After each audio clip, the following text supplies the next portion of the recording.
Magkaiba ba ang pangilin at pagsamba?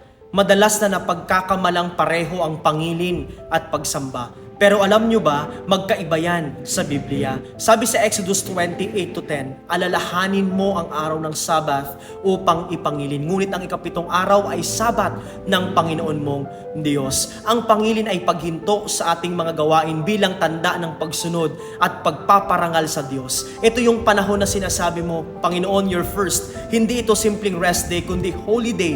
Ibig sabihin, hindi lang pahinga, kundi paghinto para sa Diyos. Ang pagsamba naman ay hindi nakatali sa isang araw. Ito ay lifestyle. Sabi sa John 4:23, darating ang oras na ang mga tunay na sumasamba ay sasamba sa Ama sa Espiritu at katotohanan. Ibig sabihin, ang tunay na pagsamba ay puso, hindi lang isang ritual. Ang dalawang ito ay magkasama, pero magkaiba. Kapag tayo ay nangilin, sinusunod natin ang utos ng Diyos. Kapag tayo ay sumasamba, ipinahahayag natin ang ating pag-ibig sa Kanya. Kaya nga, huwag mong paghiwalayin ang dalawa. Ipangilin mo ang araw ng Diyos at sa araw na yon, sasambahin mo siya ng buong puso.